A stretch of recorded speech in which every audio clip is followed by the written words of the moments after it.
Guys, you know what happened yesterday? That was not great. But you know how like Snoop Huntley, he freaking made the Pro Bowl. By the way, he was great this year, bro. He clutched up. But 2022 made the Pro Bowl with these numbers. Worst Pro Bowl selection ever. I don't even think that's a question. I thought this was fake news, to be honest with you guys. Like, I mean, what have we come to again? It's already a joke enough, but like, oh my goodness. Anyways, guys, we have some unfortunate stuff to talk about today. Not in terms of anything like really serious, but still, we had our conference championship games. Let's get this thing going because a lot of stuff to get through. Stafford steps away, throws, and it is nearly intercepted by. The play was over. Unsportsmanlike conduct. Seattle number 27. 15-yard penalty from the dead ball spot. It's an automatic first down. Oh my This is number goodness. 27's first unsportsmanlike towards disqualification. That was 4th and 12. To him. Darnold roll. Looking, throwing. Oh, and he keep it in bounds. He did. Him coming from the other side of the field. They boot to the left. And Darnold puts it just out there.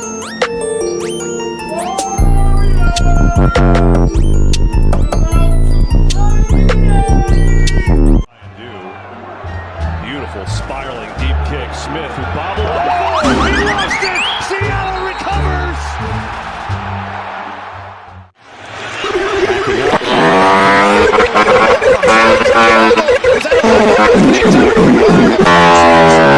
Another fake over the middle. It's dropped. Oh, Parkinson might have walked in. 5. This is a deep throw, and it is picked off. Intercepted. Waiting for it was Gonzalez.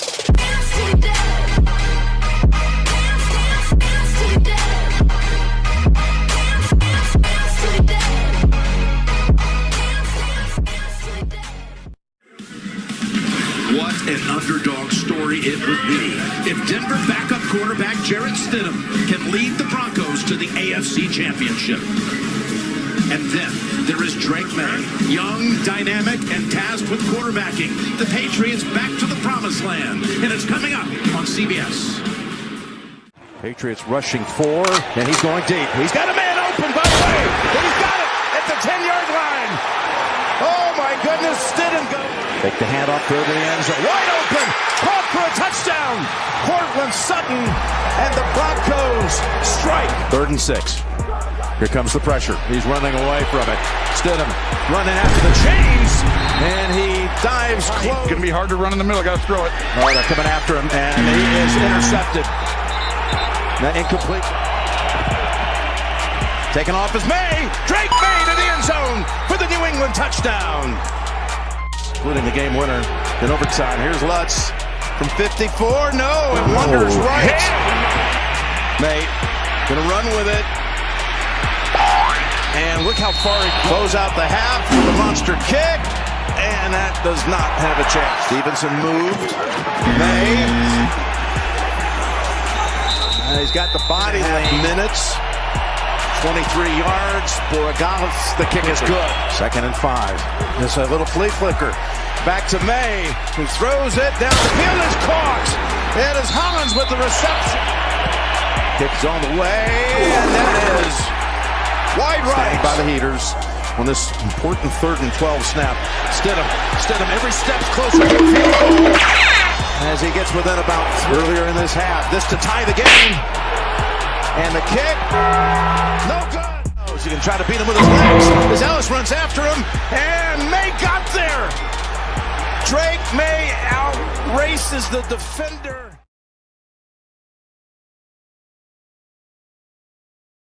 And with that, what is going on, guys? Welcome back to the NFL. Please like and subscribe. Hope you guys are doing okay with the winter storm you may or may not be getting. I mean, if you're freaking Guatemala or whatever, you're definitely not getting it. But anyways, we do have our Super Bowl matchup, which I will try to avoid talking about as much as I possibly can until I get to my prediction sometime over a week from Friday, if I had to guess. But we did see our two championship games yesterday. Again, you just saw the highlights from that Patriots and Broncos one. That game was a absolute disaster for really one reason, and it is that storm that really just came on really fast there in Denver. But other than that, guys, just updates we look at going into the rest of the week. I will be giving you guys again, Daniel Jeremiah, I think if I'm not mistaken, after the Shrine Bowl, will be putting out his top 50 prospects. I will be reviewing that as I do every year. Have not watched a ton of what is it called?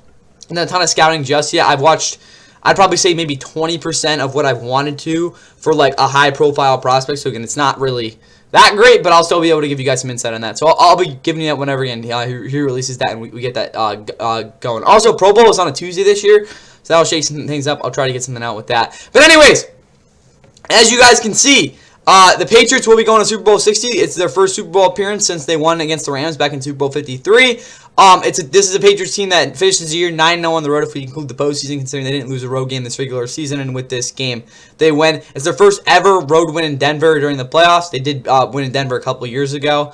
Again, sending Russell Wilson out of there and really transforming this Broncos team overall. But still, with the inclement weather and the fact that this game, again, you couldn't see anything out there. I mean, they figured it out. But let's be honest, guys, it was pretty surprising. Again, obviously the Patriots had the field goal, and that was a huge drive for them. But this offensive performance, despite the weather, definitely doesn't give you a lot of confidence, I'd say, if you're a Patriots fan going to the Super Bowl. Because, yes, again, you're in the Super Bowl. You didn't expect this at all. Patriots fans, you blown away your expectations. Whatever happens in that game.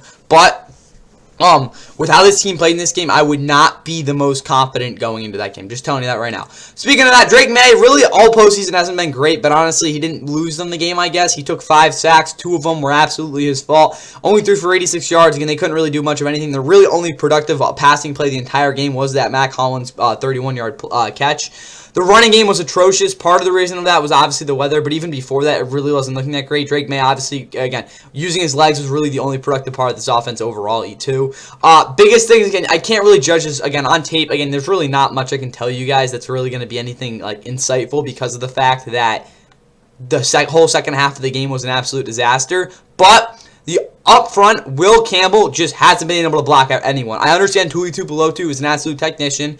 Will Anderson or Danielle Hunter, didn't really matter who was there, was going to roast him.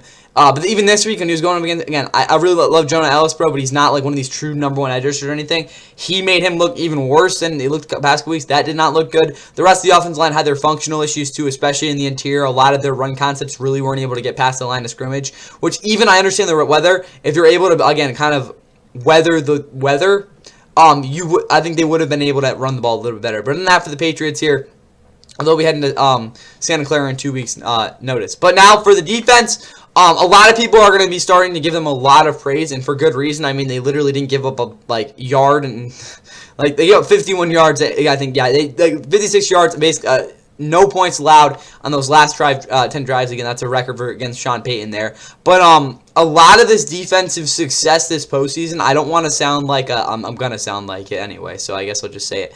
A lot of this defensive success has been predicated on the offensive incompetence and just incapabilities that they have been dealt. You look at the Chargers, again, I'll definitely talk about this a lot when we get to the preview. But that offense wasn't a legit offense. Texans offense has had their big issues this season, CJ Stroud especially, and his struggles, really just in the postseason in general this year, were like big time in their win last week.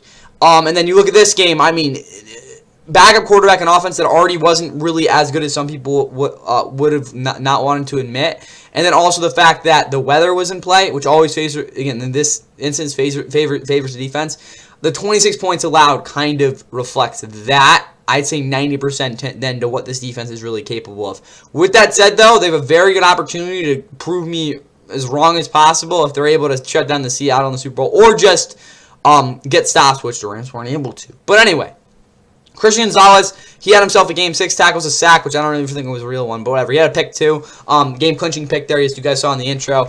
He's the second-best cornerback in football, and I really don't even think it's close with those two. Carlton Davis had 7 tackles. He was gross in man coverage. I think he had 1 bad play, but even then it was in zone. No one really cared about it. Marcus Jones, he had himself a hell of a game. On tape, he just simply was all over the place. He was playing his butt off. Again, for a guy who isn't really the biggest or maybe the most capable in coverage. Again, in very rare instances, he makes up for it with the fact that he's going to bust his butt more than anyone else. Caleb on Chase maybe got 2 pressures. You guys, the pass rush was not really that great in this game. Christian Ellis, he was horrible in coverage in this game, but at the same time, did it really matter?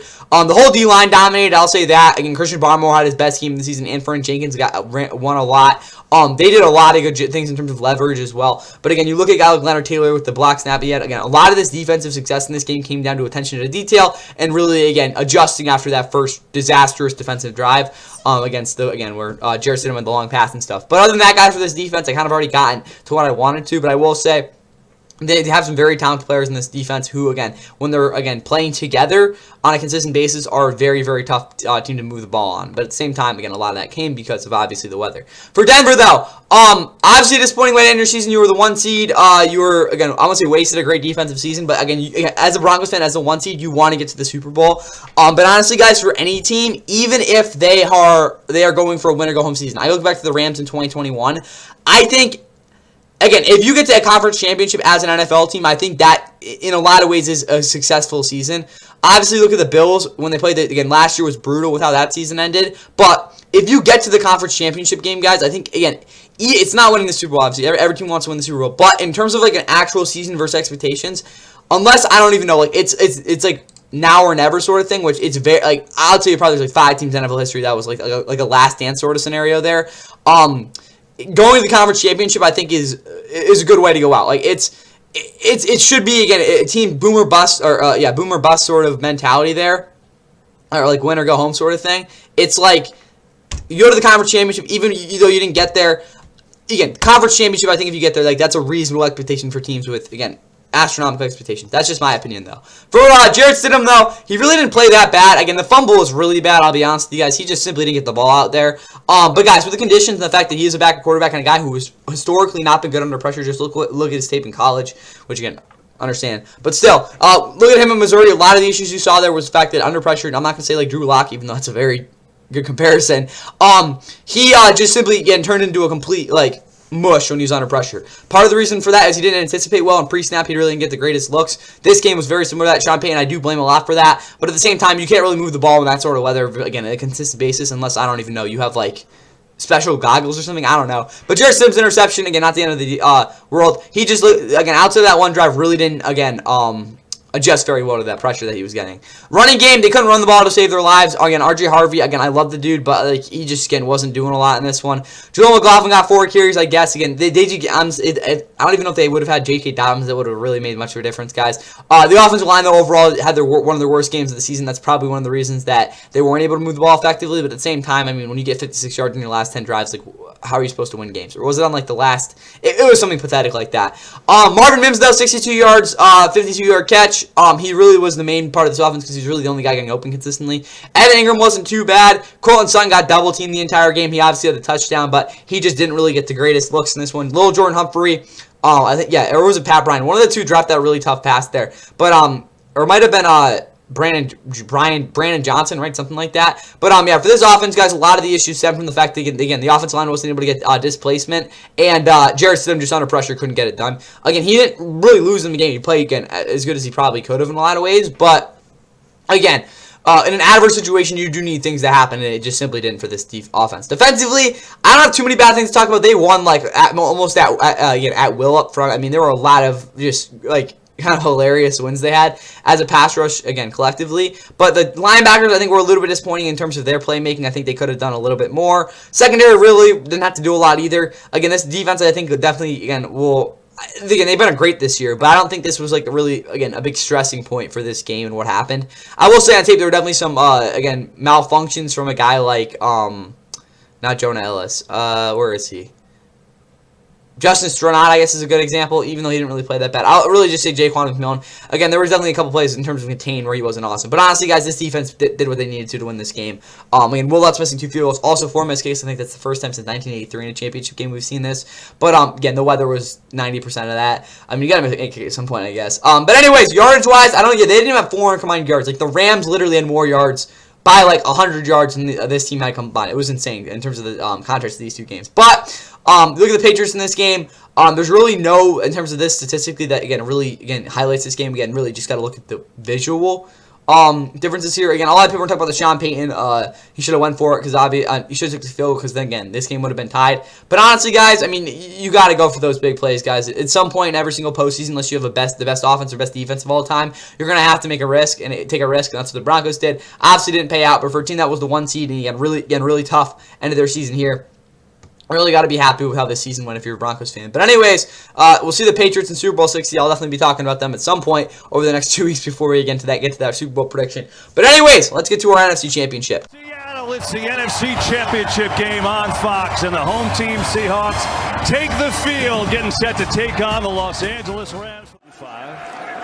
Darnold back, got to float one deep, has a man, Shaheed! He's got it! Foot race, and he's tripped up. Gets it again. Tries to sprint to the edge. He's so fast. He gets there. Touchdown, Seattle. The length of the field. Play action, pressure. Stafford going to take shot deep. Nakua's open. He's got it. And Mevis drills it. It is good. And that kick is up and through. So the Seahawks make it back to a 7-point, 50 yards out. That kick is drilled right up the back of the 10, and he lost the ball, and he gets back on it. Boy, that was a fortuitous pass. Stafford looking, floats one. Williams wide open, and he scores. Touchdown, Rams. Pressure. Darnold launching deep, going down there. It's caught, and hanging on, and Smith-Njigba hit as he throws. Man open. Guess who? Smith-Njigba. Touchdown, Seattle. Back, hit, throws, end zone, caught. Touchdown! Jake Bobo! Ends again here. Stafford looking to throw. Floats one end zone. Adams is in! Touchdown, LA! Done a great job. Third down here over the middle. Cooper Kupp! Touchdown, Seahawks! Now we'll see if they can make him pay. Stafford loading up, going deep. Nakua's open! He has got it! Touchdown! In trouble! Trying to get there! He gets there! Stafford looking that way, not open. Now, searching, sidearm throwing, it is knocked away, incomplete. Stafford looking, throwing, it is incomplete. Seattle takes over.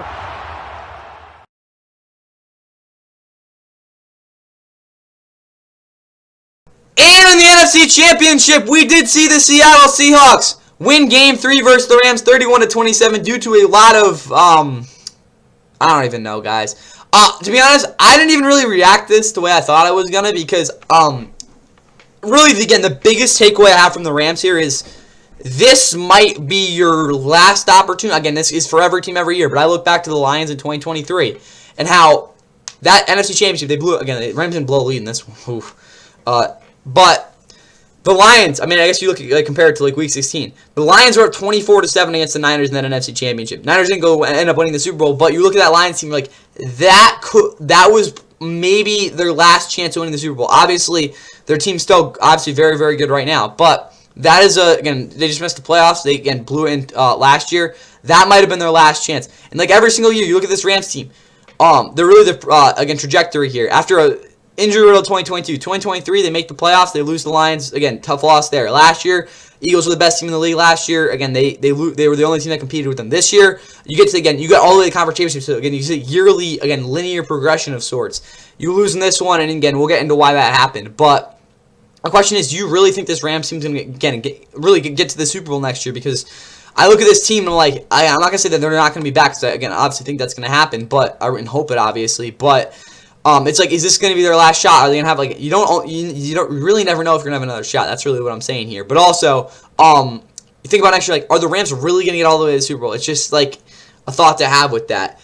And also, again, especially when you look at this Rams team and how they got here, like, obviously their issues were, like, really concerning, obviously. Even they had the best offense in the league this year. There's really no debate about that. Defensively, they had immensely talented players in that group, which I don't really think will be changing too much. But, again, the special teams issues, like, that's just not a winning team. Again, we look at the Rams were the best team in the NFL overall this year. I still think they're the better than the Seahawks. Seahawks, props to them. We'll get into why they were able to do this. But these are the best teams in the league. Seahawks knocked them off. That's where I'll start. But I just think, again, will the Rams have another shot at getting here? Just a good question. I'm like, again, if this wasn't the year, obviously, again, big issues with, again, the special teams and stuff. But if this isn't the year, especially with the year Stafford had, like, will it really be another year? And for Stafford, again, it's just like thinking, like, there's no way he does this again next year. Like, it's like 4 to 6 touchdowns, 8 interceptions, like just ridiculous stats that again happen once in whoever knows how many years. It's just not going to happen. It's just not replicable. It's just that simple. But if he stays around, you never really know. But again, that was my realization after this game. Not again, the ending of the game was obviously brutal, but at the same time, it wasn't like, again, the way I can go out on this game with good terms. That's what I'll say. But anyways, for this game, Matthew Stafford, nothing bad to talk about with him. I will say I would have wished he threw that effing ball to Kyron Williams though on that 4th and 4. I understand DeMarcus Lawrence was on it, but if you lob that to the back of the end zone, I think something could have happened there. But Stafford in this game, other than that, he was about as good as he could have gotten. I mean, he literally lit up that defense. Again, everyone's talking about how this is the best defense in the league. Similar to we talk about how, again, the Patriots defense, if they go out there and shut out Drake Maye, go ahead and say that. But Stafford in the past 2 games against them has absolutely embarrassed them. There's no other way to put it. This Seattle defense has looked worse than the Rams defense has at their worst moments this year against Stafford. Just that simple. But obviously, they got the huge stop. So give them credit there, even though if it was a coverage bust or whatever. I've looked at that play 1,000 times, and I couldn't tell you who was right, McDonald or Ray. But for the running game, some people are going to say, why didn't they run the ball more? Honestly, guys, the running game was great in this one, and I really don't have any issues with what they were able to do with that. If it was anything, I think they should have ran the ball a little bit more in the red zone, something that, again, they really haven't been able to establish the past couple years. If the Rams can really establish a red zone running game that is the best in football next year, that will be key to them being able to win these games. We'll get into the critical things in a little bit, but the way they ran the ball in this game, other than I guess some red zone deficiencies and maybe not really committing to it in the red zone, the Rams ran the ball really well. It was a great functional part of this offense in this one. I have really no complaints about him. Blake Corum missed one hole, but he had explosive runs. Kyron, he kind of got a couple of the lumpy carries, but other than that, he was great. Again, people are going to say, why didn't Puka get the ball in that last down, guys? He was double bracketed. He was not going to catch the ball even if they threw it, even if Stafford threw in the perfect spot. It just wasn't going to happen. He wasn't open. I'm sorry, that 4th and 4, no. 3rd and 4. Arguable, but yeah, that 4th down, he wasn't going to get the ball. He wasn't going to make the play. It's that simple. Devontae, kind of disappointing he didn't make, again, he obviously had the touchdown, but on that, again, I really would have, again, 3rd and 4th down, one of those plays, if we talk about why didn't Puka or Devontae get the ball, 3rd or 4th down, I would have, if I'm Stafford, completely changed the formation on the fly. Want to know why? Because you got to get the ball. Devontae's got to get one of those fade routes. Again, if you remember back to Philly versus Atlanta back in those not those two playoff games. Yeah. Where the Falcons and Eagles played, it was the year the Eagles won the Super Bowl. Nick Foles, just sit him there, and then obviously the next year in that week NFL kickoff game, both of those games, Matt Ryan threw up to Julio Jones at the end of the game. That's what I wish they would have done at least once on those 1-2 plays with Devontae. They tried to. It wasn't the right play, to be honest with you guys, but that's what I'll say there. Some people will say that Kobe Parkinson's drop was crucial. Uchenna Nwosu knocked that ball. That threw the whole thing off. If I was Kobe Parkinson, I would have made the same play. Obviously, he was so close to catching what would have probably won the go-ahead touchdown. But, yeah, that was just an unfortunate play there. I'm not going to really harp on him too much. He had an incredible game. Other than that, guys, Konate Munfield can't get open. Jordan Whittington, I don't even know if he was healthy for this game. Tutu Atwell, again, they just didn't use him. It's a very bizarre, again, tale with him, with the Rams. Again, 2021, he showed up, he got, injured, didn't even play the whole year. 2022, made some plays, didn't really play a lot. 2023, his best year with the team. And even then, he really didn't get used to it, again, the fullest extent. Last year, a lot of frustrating use of him as well. He was the Rams' literally their best receiver for a couple weeks there before Kupp and Nkoudou came back. And then this year, they just literally haven't used him. So, for a guy on a $10 million contract, kind of bizarre with how they've used him. We'll get into, again, what the Rams should do this offseason when we get to, again, right after the Super Bowl there. But Terrence Ferguson, again, he got the last target of the game. I think he'll be a stud at tight end at some point in the future. But, yeah, that's not the guy you want to go to there. I would have just threw it to Kyron, but that's just me. Anyways, guys, this offensive line, they were phenomenal in pass pro. Could have created a little bit more yards before contact for the running backs and created some yards, but other than that, there's really not much to harp on with them. They were great. Speaking of that, Warren McClendon, what's his contract looking like? What's his contract? Because he is a guy you gotta get him signed. That's that simple. Unless he's what is it, 3rd year in the league? Damn, yeah. I'd get him on a contract, guys. He's a starting right tackle for you. This Rams offensive line is basically set right now. Other than that, though, for this defense, guys, I'm going to be honest, guys, they couldn't stop a cold in this game. I love Sam Darnold, guys, but if he, again, really the Rams have given him trouble. They are the team that I've given him trouble over the past 2 years. But If he is lighting you up as the Rams defense, you know you did something wrong. Chris Shula, I'm not going to say it cost you a coaching job, but who really knows? But for this defense, Nate Landman and Omar Speights, there's nothing really. Again, they weren't good in coverage. They haven't really. Again, Nate Landman has been pretty decent overall in coverage. Omar Speights, he's not a coverage guy. But those two guys, they are your starting linebackers for at least the next 2 years. Don't worry about those guys. They had their issues, but still. The biggest thing I want to talk about is what this Rams secondary is going to look like.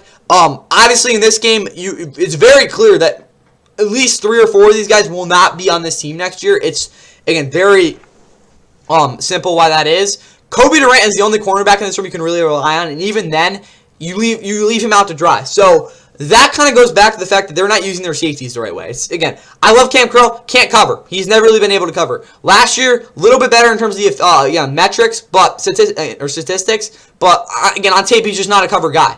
I'd be shocked if they reassign him. Quentin Lake, they already gave an extension to. He's a huge playmaker for this defense. He's definitely above average in coverage overall, but his playmaking ability is really what earned that contract. He's going to be around. He's a great player. Again, the playoffs, those 3 games, he definitely had his issues, but coming back off the injury, I'm not going to go into too much, but he didn't play well in this game. Darius Williams, you're gone. I mean, this game didn't tell you anything. I mean, it was polar opposite from what we saw when they played in the wild card against Seattle back in 2020. Roger McCreary, I mean, he's on an expiring contract, so what are we talking about there? Cam Kitchens, he was good, but you guys know there's a decent amount of these guys that are just not going to be in the secondary next year.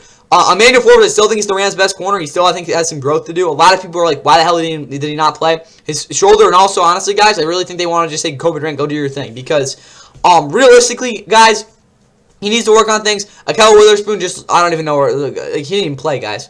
It was a lot of frustrating things with the secondary because they get a lot of instances, they just got beat. In these games, you just can't get beat. Pressure, also the pass rush guys. Again, really just in a subconscious thought, if you're watching the game as a fan, you're like, where's the pressure? It's just not getting there on Darnold. That comes back to guys who weren't really winning efficiently. Byron Young did not look right in this game. Jared Verse really just hasn't looked awesome the past couple of weeks. Braden Fisk, he's been good in the playoffs, but this game wasn't as good, I'd say. Kobe Turner got injured. He's the best player on this defense in a lot of ways. Poona Ford, he played well. But defensively, guys, a lot of the things came back to the secondary. They're just not getting it done. I mean, there's no other way to put it. I go into this schematically what happened there and on tape where the deficiencies were. But a lot of the mistakes, guys, they're just, again, they can't happen. And obviously, the biggest thing, and then again, everyone will talk about in this game about the return issues. Xavier Smith, you're not going to be a returner next year. You literally muffed 2 punts in the biggest game of the season. I don't care if you returned every single other punt for a touchdown. The rest of the season there, or before that, the rest of the season. That's inexcusable. It just can't happen. Mevis, though, he was good. Kicking situation will probably get squared away, but yeah, this special teams unit this entire season has been a monster issue. I don't want to be like, oh, it's not that big of a deal. It is. But yeah, Xavier Smith, bro, you literally blew this game. Again, defense. Talk about how bad this defense was in this game. That was a stop they did in fact get at the start of that second half. I'm not gonna say the Rams were gonna go down and score or anything. I mean, they probably would have. But that was a huge issue with this one as well. Moving to Seattle. I'm not gonna try to say short and sweet here because there's a lot of stuff I want to talk about with them. But Darnold, really the best thing I can say is he got it done, guys. He proved himself to be a legit quarterback again in the postseason. A lot of people, I don't know about the pressure. Only his 3rd playoff game ever. He stepped up. He played out of his mind. He lit up the Rams. I'm going to tell you that right now. He punished them for the mistakes he made. He was very, very clean. And when he didn't have a throw, he didn't make a mistake. It's that simple. He was, I wouldn't say live to fight another day, but he's like, I'm not going to let you beat me here. It's just that simple. He didn't let the Rams beat him. He punished them when they made mistakes. Those are just things. Again, obviously, all the credit to Clint Kubiak, but you look at a team, that is what you need out of your quarterback. And he did that even to an exceptional level. I'm not going to say he elevated the Seahawks to the utmost extent in this game, which I think he will need to do in some instances in the Super Bowl. But he played out of his mind, guys. All the credit to Sam Darnold, bro. He proved basically everyone wrong. Running game, Kenneth Walker. He's a frustrating guy to watch because statistically it's not going to really amount to much, but he's an absolute bowling ball, and when you give him a good hole, he's going to freaking break one. JSN, he's the 2nd best receiver in football. It was an absolute clinic today. Yesterday. There's no other way to put it. He just absolutely roasted those corners. Only guy that really held him in check was Kobe Durant. Even then, JSN still broke a lot of those own disciplines there. Rashid Shaheed, really great stack on Darius Williams in that first play and just straight up blew by him after that. A lot of people are going to say that see that as unnoticed, but that release on the stack there was huge to the reason he blew up that big play. But obviously that was his one play there. But still, again, really can set the tone for this game. Kenneth Walker, crucial third down plays. Cooper Kupp helped even more. He was the guy they went to on those crucial plays. I'm going to be rooting. I'm really saying I'm rooting for the Seahawks in the Super Bowl because that seems really stupid, and it probably is. But I will be rooting for Cooper Kupp in the Super Bowl. I'll say that. I hope he maybe wins MVP or something. Jake Bobo had that touchdown off the, again, muffed punt. That was really all he did, but I mean, it was a huge play. Defensively, there's a lot of good things I can say about how they played. Nick Ward, the more and more you watch him, the more he looks like he will probably be the best safety in football in a year or two. Julian Love is the rock of this secondary. Reek Williams is an absolute idiot, but he's one of the more talented players in the league.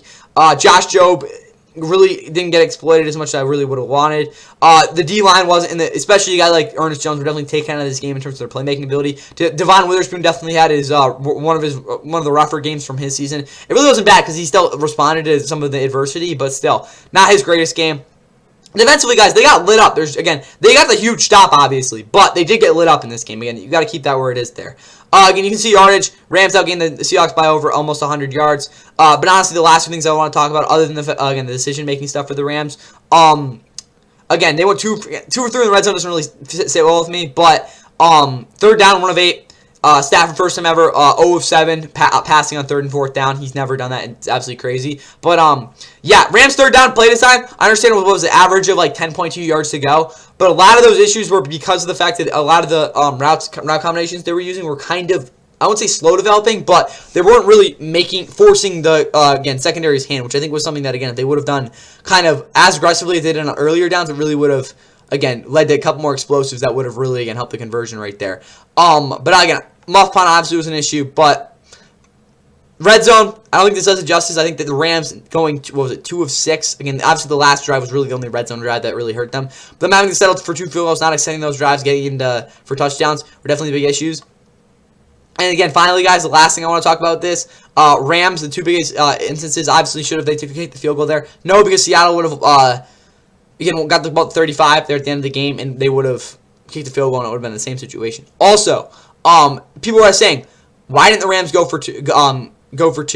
Again, even if they didn't miss it, it would probably play out the same exact way. I'll say that for sure. But also, if they got the 2-point conversion when it was when they scored that touchdown, making it it was 26-31 to make it 28-31. Guys, the thing is, even if they would have gotten that, Seattle still, again, you say, would have tied the game.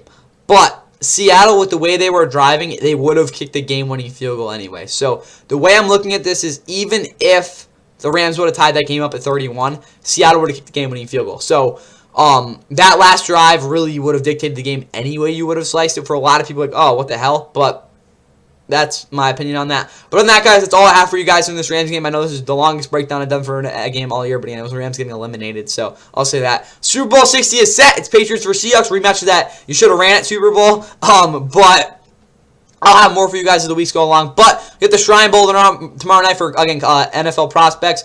I'll be giving you guys a lot of my opinions on that, probably on Wednesday for the, again, rankings there, but again, we'll have some things coming up over the week. Definitely a lighter week, though, because obviously the Pro Bowl isn't until Tuesday. Super Bowl 60 will wrap up this season before the offseason again commences. But we got a lot of things to get through. I got a lot of scouting to get through. But again, hope you guys enjoy these conference championship games. I'll see y'all for, again, top 50 prospect. Again, first look at those dudes. Probably on Wednesday if I had to guess. But anyway, enjoy the rest of your night. And stay safe out of the snow. Down by 1. Hronek keeps the puck in. Now O'Connor to the net. Chip Besser. Oh, a diving save by Skinner. Lunging to his right.